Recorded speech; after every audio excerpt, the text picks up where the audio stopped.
நம்பிக்கை இல்லைன்னா இந்த உலகத்தில் நாம் நடமாடவே முடியாது. அவநம்பிக்கையோடு இருந்துக்கிட்டு இருந்தால் என்றைக்கும் அவஸ்தை தான். நாம் நம்புறது நடக்குதோ இல்லையோ அது வேறு விஷயம். ஆனால் எதையும் நம்பி தான் நாம் அடி வைக்க வேண்டியிருக்கு. வேறு ஒன்றும் வேணாம், ஒரு லாட்ரி சீட்டு வாங்குகிறோம், அது எங்கே நமக்கு விழப்போகுது அப்படிங்கிற அவநம்பிக்கையோடவா வாங்குகிறோம்? பரிசு நமக்கு தான் அப்படிங்கிற நம்பிக்கை உள்ளூர இருக்கிறதுனால தான் அதை வாங்குகிறோம். இருந்தாலும் முடிவு வேறு மாதிரி ஆகிடுது. அதுக்காக மனசு சோர்ந்து போகிறதில்ல, அடுத்த மாதமும் சீட்டு வாங்குகிறோம். இந்த நம்பிக்கை தான் மனித வாழ்க்கைக்கு ஆதாரம். ஒரு கடையில் போய் டீ சாப்பிட்றீங்க, அந்த டீ நல்ல டீ தானா, அதில் விஷம் கலந்துருக்குமா அப்படிங்கிற சந்தேகம் வந்துட்டுதுன்னு வச்சுங்க. அதுக்கப்புறம் அதை எப்படி நீங்கள் சாப்பிட முடியும்? நம்பி தான் சாப்பிட்ணும். ரயில் ஒழுங்காக போய் சேருங்கிற நம்பிக்கை இருக்கிறதுனால தான் அதில் ஏறி உட்காடுறோம். லெட்டர் ஒழுங்காக போய் சேருங்கிற நம்பிக்கை இருக்கிறதுனால தான் பெட்டியில் போடுறோம். சரி, நம்ம கதையெல்லாம் நம்மளோட இருக்கட்டும். மனித நம்பிக்கை எந்த அளவுக்கு உறுதியாகவும் அறிவுபூர்வமாகவும் இருக்கணுங்கிறதுக்கு அலெக்சாண்டர் வாழ்க்கையில் நடந்த ஒரு சம்பவத்தை உதாரணமாக சொல்லலாம். இந்த உலகத்தையே ஜெயிக்கணும்னு புறப்பட்டார் அலெக்சாண்டர். ஒரு கட்டத்தில் அவர் சிட்னஸ் நதி கரைக்கு சேர்ந்தார். அந்த சமயத்தில் அவருக்கு கடுமையான நோய் வந்துட்டுது. அவர் கூடவே வந்திருந்த கிரேக்க வைத்தியர்கள் என்னென்னமோ முயற்சியெல்லாம் பண்ணி பார்த்தாங்க. இருந்தாலும் அலெக்சாண்டருக்கு வந்திருக்கிறது என்ன நோய்ங்கிறத அவங்களால கண்டுபிடிக்க முடியல. ஏன்னா அந்த பகுதியில் உள்ளவங்களுக்கு மட்டுமே அதிகமாக வரக்கூடிய ஒரு வினோதமான நோயாக இருந்தது அது. ஆனால் அவர் இருக்கிற இடம் எதிரியோட இடம், பாரசீக மன்னனோட ஆளுகைக்கு உட்பட்ட இடம். என்ன பண்ணுறது அப்படின்னு எல்லாரும் யோசனை பண்ணாங்க. பாரசீக மன்னனோட அரண்மனையில் இருக்கிற வைத்தியர் வந்தால் இந்த நோயை குணப்படுத்தி விடுவார் அப்படின்னு சொன்னாங்க. இருந்தாலும் எதிரியோட நாட்டில் இருக்கிற வைத்தியரை கூப்பிட்டு எப்படி நம்பி வைத்தியம் பார்க்க சொல்கிறது அப்படின்னு சொல்லி எல்லோரும் தயங்கினாங்க. ஆனால் அலெக்சாண்டர் தயங்கலை. பரவாயில்ல, அழைச்சிட்டு வாங்கன்னு விட்டார். உடனே அவரை போய் அழைச்சிட்டு வந்துட்டாங்க. அவர் வந்தார். அலெக்சாண்டர் உடம்பை பரிசோதனை பண்ணி பார்த்தார்.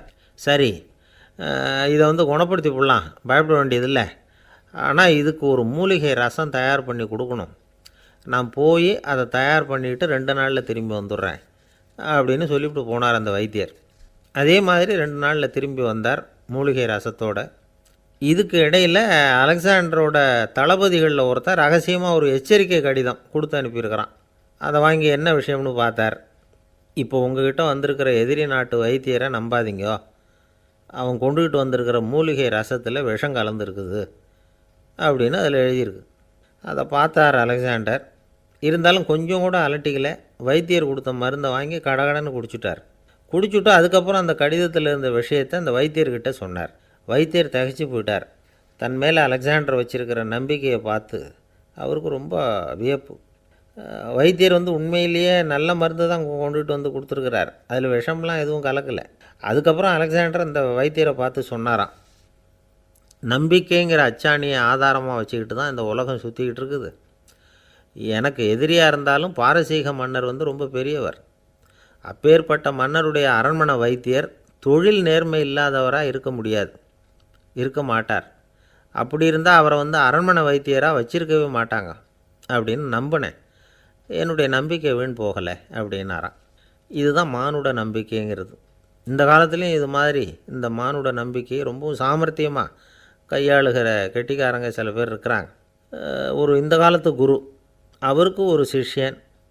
குரு முன்னாடி அந்த சிஷ்யன் ரொம்ப பணிவாக நின்று, குருவே, உங்கள் கையால் விஷத்தை கொடுத்தாலும் அதை வாங்கி மடமடன்னு குடிச்சிருவேன் அப்படின்னா. உன்னுடைய குரு பக்தியை மெச்சினேன் அப்படின்னார் குரு. அதுக்கு அந்த சிஷ்யன், அப்படி இல்லை குருவே, உங்கள்கிட்ட சிஷ்யனாக இருக்கிறத விட உங்கள் கையால் விஷத்தை வாங்கி குடிச்சு விட்றது ரொம்ப நல்லது, அதனால தான் அப்படி சொன்னேன் அப்படின்னா. ஒரு தீப்பெட்டியை பார்த்து கேட்டுதான், நாம் 2 பேரும் தானே உரசிக்கிறோம், ஆனால் நான் மட்டும் தீப்பிடிச்சி எரிஞ்சு போகிறேன், நீ அப்படியே இருக்கிறியே அப்படின்னு தான். அதுக்கு தீப்பெட்டி சொல்லியிருக்குது, உனக்கு தலையில் கணம் இருக்குது அதனால் அழிஞ்சு போகிற அப்படின்னு தான்.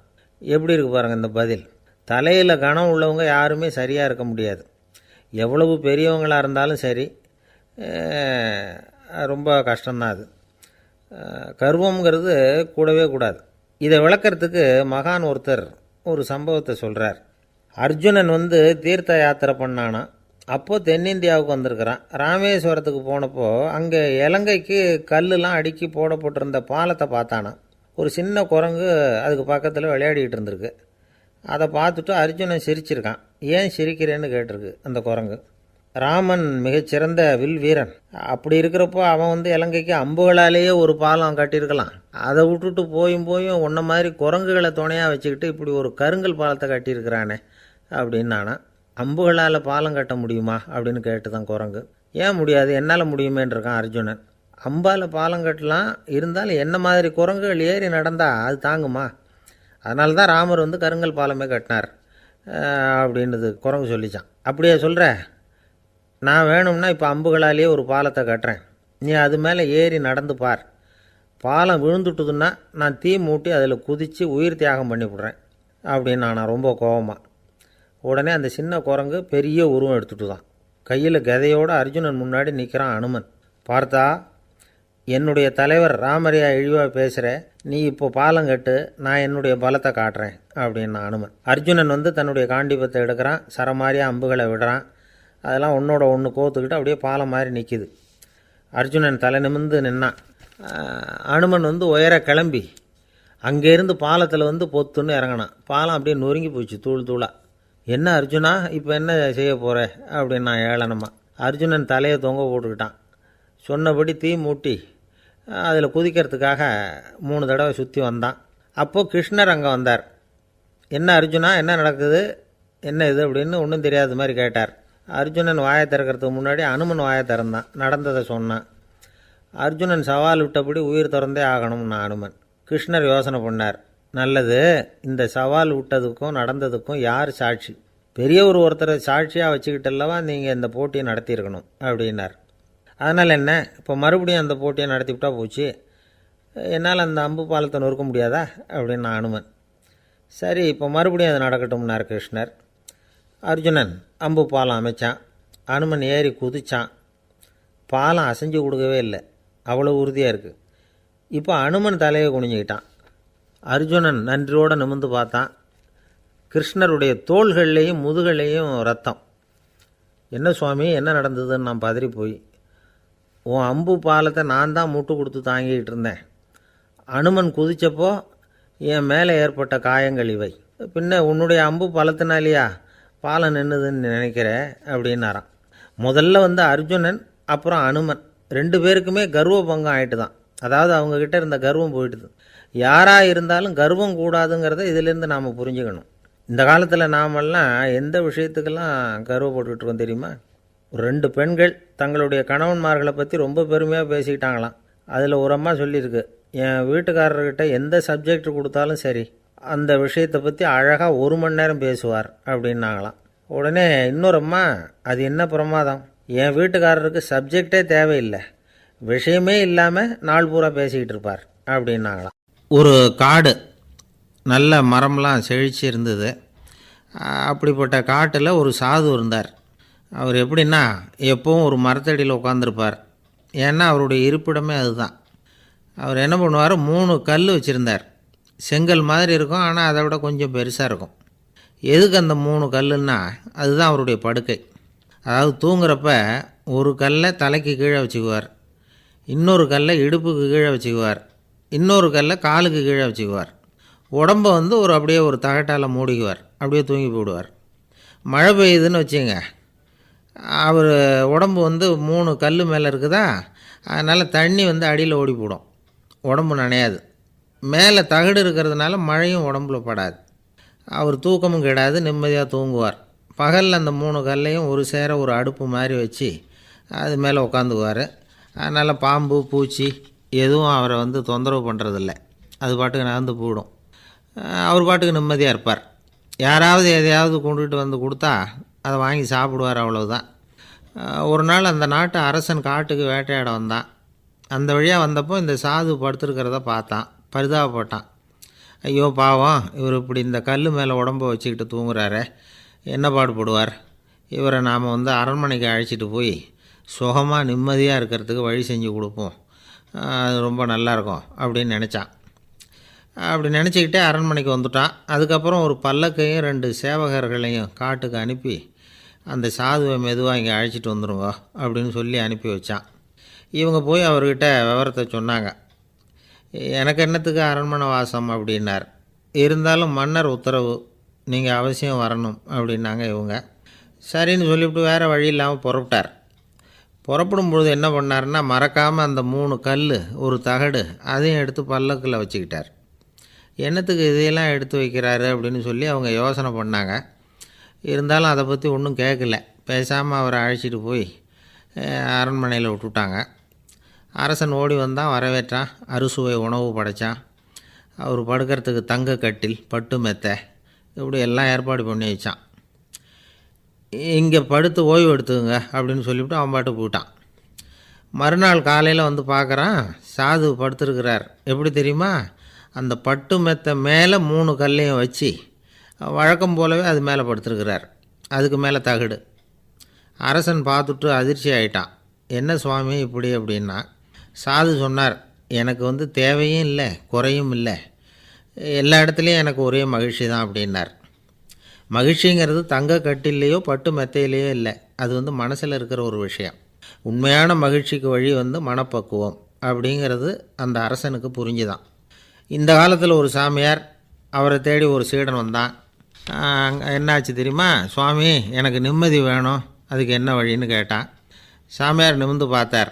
அப்புறம் சொன்னார், நீ ஏகப்பட்ட பேர்கிட்ட கடன் வாங்கியிருக்கிற, அதையெல்லாம் திருப்பி கொடுத்தா தான் உனக்கு நிம்மதி கிடைக்கும்னார். இவனுக்கு ஆச்சரியம். அது எப்படி சாமி, அவ்வளவு கரெக்டாக நான் கடன் வாங்கினதை கண்டுபிடிச்சிங்க அப்படின்னா, உனக்கு கடன் கொடுத்து சாமியாராக போனதே நான் தான்ப்பா, அதனால தான் இந்த கதிக்கு வந்தேன். என்கிட்டயே நிம்மதிக்கு வழி கேட்குறிய, அதுதான்டா வேதனை அப்படின்னாராம் அவர். ஒரு குரு, இளம் சீடர்கள் எதிரில் உட்காந்துருக்கிறாங்க. குரு பாடம் நடத்திக்கிட்டு இருக்கிறார். சீடர்களுக்கு ஒரு ஆசை, அதாவது ஒரு முக்கியமான மந்திரத்தை நம்ம குருநாதர்கிட்ட இருந்து கற்றுக்கணும் அப்படிங்கிறது அவங்க ஆசை. அது என்ன மந்திரம்னா, இறந்தவரை உயிர்ப்பிக்கக்கூடிய புனித மந்திரம், அதாவது செத்தவங்களுக்கு மீண்டும் உயிர் உண்டாக்குகிற மந்திரம். குருவே, தயவு பண்ணி அந்த மந்திரத்தை எங்களுக்கு உபதேசிக்கணும் அப்படின்னு கேட்டாங்க. அது ரொம்ப ஆபத்தானது, அது என்னத்துக்கு உங்களுக்கு வேண்டாமேன்னாராம் குரு. எங்களுடைய நம்பிக்கை உறுதிப்படுறதுக்காகத்தான் கேட்குறோம், வேற ஒன்றும் இல்லை அப்படின்னாங்களாம் சீடர்கள். பக்குவப்படாத அறிவுங்கிறது ரொம்ப ஆபத்தானது அப்படின்னாராம் குரு. இது சீடர்களுக்கு புரியல. அது எப்படிங்க பக்குவப்படாத அறிவு ஆபத்தானதுன்னு சொல்கிறீங்க, அப்படின்னா என்ன அப்படின்னு கேட்டிருக்காங்க சீடர்கள். குரு அதுக்கு விளக்கம் கொடுத்தாராம். அந்த மந்திரத்தை எப்போ பயன்படுத்தணுங்கிறது முக்கியம். அதை அறியக்கூடிய ஞானம் ஏற்படுகிற வரைக்கும் அதை தெரிஞ்சுக்காமல் இருக்கிறது தான் நல்லது, இல்லைன்னா ஆபத்துன்னாராம். ஆனால் அந்த சீடர்கள் அதை கேட்குற மாதிரி இல்லை, ரொம்ப பிடிவாதம் பண்ண ஆரம்பிச்சிட்டாங்க. சரி வாங்க சொல்கிறேன்னார் குரு. எல்லோரும் வந்தாங்க. அந்த புனித மந்திரத்தை அவங்களுக்கு ரகசியமாக உபதேசம் பண்ணார். உபதேசம் பண்ணிவிட்டு அவங்களுக்கு எச்சரிக்கையும் கொடுத்தார். இந்த மந்திரத்தை நல்லா ஆராய்ச்சி பார்த்ததுக்கு அப்புறம்தான் உச்சரிக்கணும், அவசரப்பட்டு எதுவும் செஞ்சிடக்கூடாது அப்படின்னு ஒரு தடவைக்கு பல தடவை எச்சரிக்கை கொடுத்தார். சரின்னு சொல்லிவிட்டு அவங்கெல்லாம் மந்திரத்தை கற்றுக்கிட்டு எழுந்திரிச்சு போயிட்டாங்க. ஒரு நாள் அந்த சீடர்கள் எல்லாம் மணற்பாங்கான இடத்துல அப்படியே நடந்து போயிட்டுருக்கிறாங்க. ஒரு பாலைவன பகுதி மாதிரி ஒரு இடம். அங்கே ஒரு இடத்துல எலும்புகள் குவியலாக கிடந்தது. உடனே இந்த சீடர்கள் முன்ன பின்ன யோசிக்காமல், தியானமும் பண்ணாமல், அந்த மந்திரத்தோட பயனை சோதித்து பார்க்கணும் அப்படின்னு நினச்சிக்கிட்டு அந்த மந்திரத்தை உச்சரிக்க ஆரம்பிச்சிட்டாங்க. அவ்வளோதான். உடனே என்னாச்சு தெரியுமா? அந்த எலும்புகள் எல்லாம் ஓநாய்களாக மாறி அவங்கள துரத்த ஆரம்பிச்சிட்டுது. சீடர்கள் எல்லாம் தலைதெறிக்க ஓட ஆரம்பிச்சிட்டாங்க. ஓநாய்களும் விடலை, அவங்கள துரத்தி பிடிச்சி கடித்து குதற ஆரம்பிச்சிட்டுது. அப்போ தான் அந்த சீடர்களுக்கு குரு சொன்ன அறிவுரையோட அர்த்தம் புரிஞ்சுது. பக்குவப்படாத அறிவு ஆபத்தானது அப்படிங்கிறது. அதனால் இதிலேருந்து நாம் தெரிஞ்சுக்க வேண்டியது என்னென்னா, நாம் நம்ம அறிவை வளர்த்துக்கிட்டால் மட்டும் போதாது, அந்த அறிவை எப்போ எப்படி பயன்படுத்தணும் அப்படிங்கிற பக்குவமும் நமக்கு வரணும். அப்போ தான் வாழ்க்கை நல்லபடியாக அமையும், இல்லைன்னா இடைஞ்சல் தான். இந்த காலத்தில் சில சின்ன பிள்ளைங்களுக்கே அறிவு ரொம்ப பக்குவப்பட்டிருக்குங்கிறத உணர முடியுது. ஒரு சின்ன பையன் பள்ளிக்கூடத்தில் மார்க் லிஸ்ட் கொடுத்தாங்க, வாங்கிக்கிட்டு அவசரமாக வீட்டுக்கு ஓடினான். எதிரில் வந்த ஒருத்தர் கேட்டார், என்ன அவசரம், ஏன் இப்படி வேகமாக ஓடுறேன்னார். எங்கள் அம்மா கிட்ட அடி வாங்கணும், அதுக்காக தான் ஓடுறேன்னா. அடி வாங்கிறதுக்கா இவ்வளவு அவசரம்னார் அவர். அப்படி இல்லைங்க, நான் போகிறதுக்குள்ளே எங்கள் அப்பா வீட்டுக்கு வந்துட்டாருன்னா அவர்கிட்ட அடி வாங்க வேண்டியிருக்கும், அதை அவாய்ட் பண்ணுறதுக்காக இப்படி ஓடுறேன் அப்படின்னு நானா அந்த பையன். ரொம்ப நாளைக்கு முன்னாடி ஒரு நாள் கோவலன் நாடகம் நடந்தது. எங்கள் மதுரையில் நடந்தது. அதில் ஒரு முக்கியமான கட்டம், கண்ணகி கிட்ட சிலம்பை வாங்கிக்கிட்டு அதை விற்கிறதுக்காக மதுரை நகருக்கு புறப்படுறான் கோவலன். அந்த சமயத்தில் கண்ணகி பாடுற மாதிரி ஒரு நாடக பாடல், நாடக ஆசிரியர் எழுதினது. அது என்ன பாட்டுன்னா, மா பாவியோர் கூடி வாழும் மதுரைக்கு மன்னா போகாதீர் என்று அப்படின்னு ஆரம்பிக்கும் அந்த பாட்டு. இதுதான் அந்த பாட்டு. இதை கண்ணகி மேடையில் பாடின உடனே கூட்டத்தில் சலசலப்பு. நம்ம ஊர்லேயே நமக்கு முன்னாடியே நின்றுக்கிட்டு மா பாவியோர் கூடி வாழும் மதுரை அப்படின்னு சொல்கிறாங்களே, என்ன தைரியம் அப்படின்னு எல்லாம் குழப்பம் பண்ண ஆரம்பிச்சிட்டாங்க. மக்கள் சத்தம் போட ஆரம்பிச்சிட்டாங்க. எதிர்ப்பு குரல் அது பாட்டுக்கு வர வர அதிகமாக போட்டுது. கொண்டுக்கிட்டு வா அந்த நாடக ஆசிரியரை, எழுதுனது யார் அப்படின்னு ஒரே சத்தம், கூச்சல். வேறு வழி இல்லை. மெதுவாக மேடைக்கு வந்தார் அந்த நாடக ஆசிரியர். 4 பக்கத்திலிருந்தும் கேள்வி கணைகள். மக்களை பார்த்து கொஞ்சம் அமைதியாக இருங்கோ அப்படின்னு சொல்லிவிட்டு தன்னுடைய விளக்கத்தை சொல்ல ஆரம்பித்தார் அந்த நாடக ஆசிரியர். மா அப்படின்னு சொன்னால் திருமகளாகிய லட்சுமி அப்படின்னு அர்த்தம். பா அப்படின்னா கலைமகளாகிய சரஸ்வதி. வி அப்படின்னா மலைமகளாகிய பார்வதி. மா பாவியோர் அப்படின்னா திருமகளும் கலைமகளும் மலைமகளும், இவங்க மூவரும் அப்படின்னு அர்த்தம். இந்த 3 பேரும் வாழ்கின்ற மதுரை புனிதம் நிறைந்தது, சகல செல்வங்களும் நிறைஞ்சது. அப்படிப்பட்ட ஊரில் நான் அணிந்து கொள்ளும் இந்த சாதாரண சிலம்பை யார் வாங்கிக்குவாங்க அப்படிங்கிற எண்ணத்தோடு தான் கண்ணகி அப்படி சொல்கிறா. அதை நினச்சி தான் நான் எழுதினேன். ஆகவே மதுரையை ரொம்ப சிரமப்படுத்தணும், ரொம்ப மோசமாக எழுதணும் அப்படிங்கிற எண்ணம்லாம் எனக்கு கிடையாது. பெருமைப்படுத்தணும்னு நினச்சி தான் அப்படி எழுதினேன் அப்படின்னு விளக்கம் கொடுத்தாராம். இந்த விளக்கத்தை கேட்டதும் எல்லாரும் ரொம்ப சமாதானம் ஆகிட்டாங்களாம். இப்படி விளக்கம் கொடுத்த அந்த நாடக ஆசிரியர் யார் தெரியுமா? அவர் தான் தமிழ் நாடக உலகின் முதல் ஆசான் சங்கரதாஸ் சுவாமிகள். அவருக்கு நகைச்சுவை உணர்வும் அதிகம். 1920ஆம் ஆண்டு திருநெல்வேலியில் அவர் தங்கியிருக்கிறார் நாடகம் நடத்துறதுக்காக. அவர் தங்கியிருந்த வீட்டில் கொசு மூட்டைப்பூச்சி அதிகமாக இருந்திருக்கு. அவரால் தூங்கவே முடியல. அவர் அனுபவித்த தொல்லைகள் ஒரு பாட்டாக உருவாச்சு. வேடிக்கையாக ஒரு பாட்டு எழுதினாராம். மூட்டையும் கொசுவும் ஒரு வீட்டிலே மீட்டிங் போட்டால் முன்னே நிற்க யாரால் முடியும்? கொசு மோகன ராகம் போல சத்தம் போட்டு முன்னே நின்று செய்திடும் யுத்தம். இதை மறுநாள் நாடகத்தில் கோமாளி வேஷம் போட்ட ஒரு சிறுவனை விட்டு பாட வச்சுருக்கார். எல்லாரும் சிரித்து ரசித்தாங்களாம். சங்கரதாஸ் சுவாமிகள் கல்யாணமே பண்ணிக்கல, துறவி மாதிரியே வாழ்ந்திருக்கார். தமிழ் நாடக கலைக்கு தன்னையே அர்ப்பணம் பண்ணிட்டவர் அவர். 1922 நவம்பர் மாதத்தில் ஒரு நாள் புதுச்சேரியில் அவர் வாழ்க்கை முடிஞ்சுது. அப்போ அவருக்கு வயசு 55. சங்கரதாஸ் சுவாமிகள் நாடக ஆசிரியர் மட்டும் இல்லை, மேடை நாடக இயக்குனர், தயாரிப்பாளர். அவரே ஒரு சிறந்த நடிகர். ஒரு தடவை சாவித்திரி நாடகத்தில் இவர் யமதர்மனாக வேஷம் போட்டு நடிச்சிருக்கிறார். நாடகம் பார்த்துக்கிட்டு இருந்த கருவுற்ற ஒரு பெண்மணிக்கு பயத்தினால அங்கேயே குழந்தை பிறந்துட்டு தான்.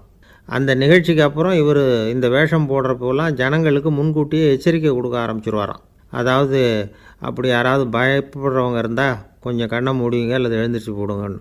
நடிப்புன்னா அப்படிலாம் இருக்கணும். இந்த காலத்தில் நடிகர் ஒருத்தர் சொன்னார், சார் நான் இந்த நாடகத்தில் நடிக்கிறப்போ முகத்தில் நவரசங்களையும் காட்டி நடித்தேன், உணர்ச்சிகளையெல்லாம் நல்லா காட்டி நடித்தேன். அப்படி இருந்தும் ஜனங்கள் கல் எடுத்து மேடையில் வீசிவிட்டாங்க சார் அப்படின்னார். நாடகத்தில் உங்களுக்கு என்ன வேஷம் அப்படின்னு கேட்டாங்க. அது செத்து கிடக்கிற பணமாக நடித்தேன் சார் அப்படின்னார். என்னுடைய நண்பர் ஒருத்தர், அவருக்கு ஜாதகத்தில் நம்பிக்கை உண்டு. அவரே ஜோசியமெல்லாம் பார்ப்பார். என்ன சார் இந்த காலத்தில் இதையெல்லாம் நம்பிக்கிட்டு இருக்கீங்களேன்னு கேட்டால், உங்களுக்கு ஒன்றும் தெரியாது சார், இந்த உலகத்தில் ஒவ்வொருத்தரும் அவங்கவுங்க செய்கிற நல்லது கெட்டதுக்கு தகுந்த பலனை அனுபவிச்சே தேரணும்பார். அது மட்டும் இல்லை, ஒருத்தன் செத்துட்டா கூட அவன் செஞ்ச பாவ புண்ணியங்கள் கூடவே போயிட்டுருக்கோம்பார். அது எப்படி கூட போகும் அப்படின்னு குதர்க்கமாக கேட்டால், அதுக்கு அவர் ஒரு கதை சொன்னார். அது ரொம்ப சுவாரஸ்யமாக இருந்தது. ஒரு ஊரில் ஒருத்தர் இருந்தாராம். அவர் ஜோசியம் பார்க்குறதுல ரொம்ப கெட்டிக்காரரு. ஒருத்தருடைய தலைமுடியை மட்டும் அவர்கிட்ட காட்டினா போதும், அதை மட்டும் பார்த்துட்டு அவருடைய ஜாதகத்தையே சொல்லிவிடுவாராம். அப்பேற்பட்ட திறமை. அந்த ஆள் ஒரு சமயம் கன்னியாகுமரி கடற்கரைக்கு போயிருந்துருக்கிறார். அங்கே கரை ஓரமாக ஒரு மண்டை ஓடு கிடந்திருக்கு. அதை எடுத்து பார்த்துருக்கிறார். அந்த மண்டை ஓட்டை வச்சுக்கிட்டே அதோட ஜாதகத்தை அலசியிருக்கிறார். இந்த மண்டை ஓட்டுக்கு உரிய ஆசாமி வாழ்க்கையில் ரொம்ப கஷ்டப்பட்டுருக்கிறான், நிறைய கஷ்டத்தை அனுபவிச்சிருக்கிறான், அது தாங்க முடியாமல் தான் கடலில் விழுந்து தற்கொலை பண்ணிகிட்ருக்கான் அப்படிங்கிறத அவர் கணிச்சுட்டார். இருந்தாலும் இந்த மண்டை ஓடு இன்னமும் அனுபவிக்க வேண்டியது பாக்கி இருக்குது அப்படிங்கிறதையும் அவர் உணர்றார். அது சரி, ஒருத்த உயிரோடு இருக்கிற வரைக்கும் தானே நல்லது கெட்டதை அனுபவிக்க முடியும். செத்ததுக்கு அப்புறமும் பாக்கி இருக்குன்னா அதை எப்படி அனுபவிக்கிறது? இந்த மண்டை ஓட்டுக்கு இன்னும் கொஞ்சம் பாக்கி இருக்குது அப்படிங்கிறது அவருக்கு புரிஞ்சதே தவிர அதோட அர்த்தம் என்னங்கிறது அவருக்கு சரியாக விளங்கலை. சரி, இதை இன்னும் கொஞ்சம் விவரமாக ஆராய்ச்சி பண்ணி பார்ப்போம் அப்படின்னு நினச்சிக்கிட்டு அதை தன்னுடைய வீட்டுக்கு எடுத்துகிட்டு போயிட்டார். அந்த மண்டை ஓட்டை ஒரு பொட்டியில் வச்சு பூட்டினார். தன்னுடைய தனி அறையில் அதை பத்திரமா வச்சுக்கிட்டார். தினமும் ராத்திரி ஆனதும் தன்னுடைய மனைவியை பார்த்து, நீ போய் பூஜை அறையில் தனியாக படுத்துக்கோ அப்படின்னு சொல்லிவிட்டு இவர் தினம் ராத்திரி 12 மணிக்கு பொட்டியை திறந்து பார்ப்பார். மண்டை ஓடு அப்படியே இருந்ததே தவிர இன்னும் கொஞ்சம் பாக்கி இருக்குங்கிறதுக்கு அர்த்தம் அவருக்கு விளங்கலை. அந்த மண்டை ஓட்டுக்கு இன்னும் என்ன பாக்கி இருக்க போகுது. இப்படியே ஒரு 10 நாள் போச்சு. அந்த வீட்டம்மாவுக்கு சந்தேகம் வந்துட்டுது. நம்ம வீட்டுக்காரர் நம்மளை தனியாக ஏன் தூங்க சொல்கிறார் அப்படிங்கிற சந்தேகம். உடனே பக்கத்து வீட்டு அம்மாக்கிட்ட விஷயத்தை சொல்லியிருக்கிறாங்க. அந்த அம்மா உடனே, நீ கவலைப்படாத, நான் கண்டுபிடிச்சி சொல்கிறேன்னு சொல்லிவிட்டாங்களாம். அன்றைக்கி ராத்திரியே ஜன்னல் வழியாக எட்டி பார்த்துருக்குறாங்க. இந்த ஆள் மண்டை ஓட்டை கையில் வச்சுக்கிட்டு அதை திருப்பி திருப்பி அப்படியும் இப்படியும் பார்த்துக்கிட்டு இருந்தது தெரிஞ்சுட்டுது. மறுநாள் காலையில் அவரோட மனைவியை பார்த்தாங்க. ஏம்மா, உன் வீட்டுக்காரருக்கு நீ முதல் மனைவியா 2வது மனைவியா அப்படின்னு கேட்டாங்க. எனக்கு தெரிஞ்ச வரைக்கும் நான் ஒருத்தி தான் அவருடைய மனைவின்னாங்க. அப்படி இல்லை, நீ அவருக்கு 2வது மனைவி. முதல் மனைவியின் மண்டை ஓடு தான் அவர் கையில் இருக்குப்போ, அதை தான் அவர் தினமும் ராத்திரியில் எடுத்து பார்த்துக்கிட்டு இருக்கிறாரு அப்படின்னு விட்டாங்க அந்த அடுத்த வீட்டம்மா. அப்படியா விஷயம்னு சொல்லிவிட்டு கணவன் வீட்டில் இல்லாத நேரமாக பார்த்து அந்த மண்டை ஓட்டை எடுத்து கொண்டாந்து ஒரு உரலில் போட்டு உலக்கையால் குத்தி நொறுக்க ஆரம்பிச்சுட்டுது அந்த அம்மா. வெளியே போயிருந்த அந்த ஆள் அப்போ தான் உள்ளே நுழைஞ்சார். மண்டை ஓடு உலக்கைக்கிட்ட குத்து வாங்கிட்டு இருக்கு. அது அனுபவிக்க வேண்டியது இன்னும் கொஞ்சம் பாக்கி இருக்குது அப்படிங்கிறதுக்கான அர்த்தம் எனக்கு இப்போ தான் புரிஞ்சுதுன்னாராம் அவர். இந்த கதையிலேருந்து நாம் இன்னொரு நீதியையும் புரிஞ்சுக்கணும். அதாவது நம்ம வீட்டை பற்றி நமக்கு தெரியாததெல்லாம் அடுத்த வீட்டுக்காரங்களுக்கு நல்லா தெரியும். ஒருத்தர் ரொம்ப கவலையோடு உட்காந்துருந்தார். எதை பற்றி சார் கவலைப்படுறீங்கன்னு கேட்டோம். எதிர்காலத்தை பற்றி கவலைப்படுறேன்னார். ஏன்னு கேட்டோம். என்ன பண்ணுறதுன்னே தெரியல சார், எதிர்காலம் ஒரே இருட்டாக இருக்குது, பாதையே புரியலன்னார். இன்றைக்கி நம்ம இளைஞர்கள் பல பேருக்கு எதிர்காலம் இருட்டாக தான் தெரியுது. அவங்கெல்லாம் இந்த கதையை கொஞ்சம் கேட்கணும். ஒரு மலை அடிவாரத்தில் ஒரு சின்ன கிராமம். அந்த மலை ரொம்ப உயரமானது. அடர்த்தியாக செடி கொடிகள் மரங்கள் அதில் மண்டி கிடக்குது. பகல் வேளையில் இருட்டாக தான் இருக்கும், அவ்வளோ அடர்த்தி. அந்த மலை உச்சியில் ஒரு கோவில். நாள் ராத்திரியே புறப்பட்டால் தான் காலையில் அந்த கோயிலுக்கு போய் சேர முடியும். கிராமத்து இளைஞன் ஒருத்தன் அந்த மலை உச்சிக்கு போக வேண்டியிருந்தது. கையில் ஒரு விளக்கை எடுத்துக்கிட்டு நாள் ராத்திரியே புறப்பட்டான். புறப்பட்டு போனவன் கிராமத்து எல்லையிலேயே நின்றுட்டான். ஏன் தெரியுமா? அவன் கையில் இருந்த விளக்கோட வெளிச்சம் 10 அடி தூரத்துக்கு தான் தெரியுது. அது வரைக்கும் தான் பாதை தெளிவாக இருக்குது. அதுக்கு அப்பாலெல்லாம் ஒரே இருட்டாக இருக்குது, பாதை புரியல. இவன் யோசனை பண்ணி பார்த்தான். மனசுக்குள்ளே ஒரு சந்தேகம். 10 அடி தூரம் தானே வெளிச்சம் தெரியுது, அப்படின்னா நாம் 10 அடி தூரம் தானே போக முடியும். அதுக்கும் அந்தாண்ட ஒரே இருட்டாக இருக்குதே, அதில் எப்படி நாம் நடந்து போகிறது? நாம் ரொம்ப தூரம் நடந்து போய் ஆகணுமே. அப்படிப்பட்ட நினப்பெல்லாம் அவனுக்கு வந்துட்டுது. இதுதான் அவன் மனசில் ஏற்பட்ட தயக்கம். இப்படி யோசிச்சுக்கிட்டே அந்த இளம் ஆசாமி புறப்பட்ட இடத்துலையே நின்றுக்கிட்டு இருக்கிறான். அந்த சமயத்தில் ஒரு வயசான பெரியவர் அந்த பக்கமாக வந்தார். அவர் கையில் இதை விட சின்னதாக ஒரு விளக்கு வச்சுருந்தார். அது எப்படின்னா, அது ஒரு 5 அடி தூரத்துக்கு தான் வெளிச்சம் காட்டுது. அவ்வளவு சின்ன விளக்கு. அவரும் மலை உச்சிக்கு போகிறதுக்காக தான் வந்துக்கிட்டு இருக்கிறார். அவரை பார்த்து இவன் கேட்டான், என்ன பெரியவரே, இவ்வளவு சின்ன விளக்கை வச்சுக்கிட்டு அவ்வளவு தூரத்துக்கு எப்படி மலையேற போகிறீங்க அப்படின்னு கேட்டான். நீ ஏன் இப்படி தயங்கிக்கிட்டே நிற்கிறேன்னு கேட்டார் பெரியவர். என்கிட்ட இருக்கிற விளக்கு 10 அடி தூரத்துக்கு தான் பாதையை காட்டுதுன்னா. இப்போ பெரியவர் சொன்னார், தம்பி, உன் கையில் இருக்கிற விளக்கு கொடுக்குற வெளிச்சத்தை வச்சு நீ முதல்ல 10 அடி தூரம் முன்னாடி போ. 10வது அடியில் போய் நின்றுக்கிட்டு பாரு. மறுபடியும் ஒரு 10 அடி தூரத்துக்கு பாதை தெரியும். இப்படி உன் கையில் இருக்கிற விளக்கு தொடர்ந்து வெளிச்சம் காட்டிக்கிட்டே இருக்கும். நீ முன்னேற முன்னேற அந்த வெளிச்சமும் முன்னேறும். அதனால் எத்தனை கிலோமீட்டர் தூரம் வேணும்னாலும் நீ இந்த 10 அடி தூரம் வெளிச்சத்தை வச்சுக்கிட்டே நீ போயிடலாம், புறப்படு அப்படின்னார். இப்போ தான் அந்த பெரியவர் சொன்னது இளைஞனுக்கு பளிச்சுன்னு புரிஞ்சுதான். உடனே உற்சாகமாக புறப்பட்டான், உச்சிக்கு போய் சேர்ந்தான். இந்த கதையிலேருந்து நாம் புரிஞ்சிக்க வேண்டியது என்ன தெரியுமா? நீண்ட கால திட்டம் ஒன்று போடும் பொழுது நமக்கு முன்னாடி இருக்கிறத மறந்துட்டு மனசை போட்டு குழப்பிக்கக்கூடாது. உங்கள் கையில் என்ன இருக்கோ அதுலேயே உங்கள் எதிர்காலம் மறைஞ்சிருக்குது. கண் முன்னாடி தெரியறத வச்சு ஆரம்பிங்க, போக போக வழி தானாக புலப்படும் அப்படிங்கிறார் ஒரு பெரியவர். பெரிய பயணங்களையெல்லாம் இப்படி தான் நடத்த வேண்டியிருக்கும். ஒவ்வொரு அடியாக எடுத்து வச்சா ஓடி போய் சேர்ந்து விடலாம், மலைச்சி போய் நின்றுட்டா நின்றுக்கிட்டே இருக்க வேண்டியது தான். நம்ம ஆள்லாம் ரொம்ப மோசமான இருக்கிறாங்க. ஒருத்தன் அப்படி தான் நீண்ட தூர பிரயாணம் ஒன்று புறப்பட்டான். ரயில் போய்கிட்டே இருந்தது. கொஞ்சம் தூரம் போச்சு, பாதி வழியில் கையில் வச்சுருந்த டிக்கெட்டை காற்றுல விட்டுட்டான். ஐயோ என் டிக்கெட்டு போயிட்டுதே அப்படின்னு கத்த ஆரம்பிச்சிட்டான். பக்கத்தில் இருந்த பெரியவர் அவனை பார்த்து பரிதாபப்பட்டு, கவலைப்படாத தம்பி, போனால் போகுது, வேறு டிக்கெட் வாங்கிக்கலாம் அப்படின்னு ஆறுதல் சொன்னார். அதுக்கு அவன் சொல்கிறான், சார் நான் அதுக்காக அழலை, அந்த டிக்கெட்டு கிடைச்சா தானே நான் எந்த ஊருக்கு போகணுங்கிறது எனக்கு தெரியும் அப்படிங்கிறான். ஒரு ஊரில் ஒரு ஆள் இருந்தான். அவனுக்கு ஒரே ஒரு மகள். அவளை நல்ல இடத்துல கட்டி கொடுக்கணும்னு ஆசைப்பட்டான். அதுக்காக மாப்பிள்ளை தேடிக்கிட்டு இருந்தான்.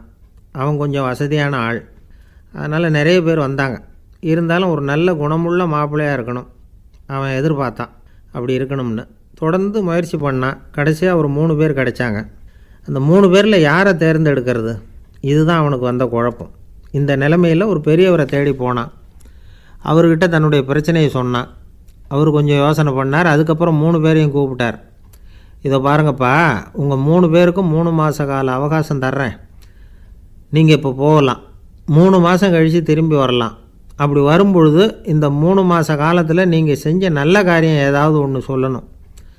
அதை வச்சு உங்களில் ஒருத்தரை நாங்கள் தேர்ந்தெடுத்துக்கிறோம் அப்படின்னு சொன்னாராம். 3 பேரும் சரின்னு சொல்லிவிட்டு திரும்பி போயிட்டாங்க. 3 மாதம் ஆச்சு. அதுக்கப்புறம் ஒரு நாள் திரும்பி வந்தாங்க. அவர் அவங்கள கூப்பிட்டு உட்கார வச்சார். அப்புறம் கேட்டார், இப்போ சொல்லுங்கள், இந்த 3 மாத காலத்தில் நீங்கள் செஞ்சுருக்கிற ஏதாவது ஒரு நல்ல காரியத்தை சொல்லுங்கள் அப்படின்னார். முதல்ல ஒருத்தன் எழுந்திரிச்சு நின்னான். ஐயா, எங்கள் அப்பா இறந்த பிறகு அவரோட கணக்கு வழக்குகளை எடுத்து பார்த்துக்கிட்டு இருந்தேன். அவர் ஒரு வியாபாரிகிட்ட 10,000 ரூபா கடன் வாங்கியிருக்கிறதாக எழுதியிருந்தார். அந்த வியாபாரியும் இப்போ உயிரோடு இல்லை. இருந்தாலும் அந்த வியாபாரியோட மகனை தேடி கண்டுபிடிச்சேன். கணக்கு புத்தகத்தை காட்டினேன். எங்கள் அப்பா உங்கள் அப்பா கிட்ட 10,000 ரூபா கடன் வாங்கியிருக்கிறதாக இதை எழுதியிருக்கிறார். அதனால் அதை திருப்பி கொடுக்கறதுக்காக வந்திருக்கிறேன், இந்தாங்க அந்த பணம் அப்படின்னு சொல்லி கொடுத்துட்டு வந்துட்டேன் அப்படின்னு நானும். இதை பெரியவர் கவனமாக கேட்டுக்கிட்டார். அதுக்கப்புறம் 2வது இளைஞன் எழுந்திரிச்சான். ஐயா, நான் போன மாதம் ஒரு நாள் ராத்திரி வேளையில் ஒரு காட்டுப்பாதை வழியாக எங்கள் ஊருக்கு போய்கிட்டு இருந்தேன். அந்த சமயத்தில் அந்த வழியாக வந்துக்கிட்டு இருந்த ஒரு வழிப்போக்கர்கிட்ட 4-5 திருடர்கள் வம்பு வளர்த்து அவர்கிட்ட இருந்த பொருளையெல்லாம் கொள்ளையடிச்சிக்கிட்டு இருந்தாங்க. நான் உடனே ஒரு குச்சியை எடுத்துகிட்டு ஓடினேன். அந்த திருடர்களை அடித்து விரட்டினேன். பொருளையெல்லாம் மீட்டு அந்த வழிப்போக்கர்கிட்ட ஒப்படைச்சேன். அவரை பத்திரமா அழைச்சிக்கிட்டு போய் அவர் வீட்டில் விட்டுட்டு வந்தேன் அப்படின்னு நானும். இதையும் பெரியவர் கவனமாக கேட்டுக்கிட்டார். அடுத்தபடியாக 3வது இளைஞன் எழுந்திரிச்சான். ஐயா, போன மாதம் ஒரு நாள் நான் ஒரு மலைப்பாதை வழியாக போய்கிட்டு இருந்தேன். மலைப்பாதை விளிம்பில் ஒரு மதகு கட்டை, அது மேலே ஒரு ஆள் படுத்து தூங்கிட்டு இருந்தான். அந்த பக்கம் தவறி உருண்டு விழுந்திருந்தான்னா அதில் பாதாளம். அது மலையடி வாரத்தில் போய் தான் விழணும், அவ்வளவு பள்ளம். அது தெரியாமல் அவன் பாட்டுக்கு தூங்கிட்டு இருந்தான். நான் உடனே அவன்கிட்ட ஓடி போய் குனிஞ்சு அவன் முகத்தை பார்த்தேன். அப்போ தான் புரிஞ்சுது, அவன் ஏற்கனவே எனக்கு தெரியும். அவனை எனக்கு நிறைய கெடுதல் பண்ணியிருக்கிறான், இடைஞ்சல் கொடுத்தவன். இருந்தாலும் ஐயோ பாவம்னு நினச்சி அவனை எழுப்பி பாதுகாப்பாக வேற ஒரு இடத்துல படுக்க வச்சுட்டு வந்தேன் அப்படின்னு நானும். பெரியவர் இதையும் கேட்டுக்கிட்டார்.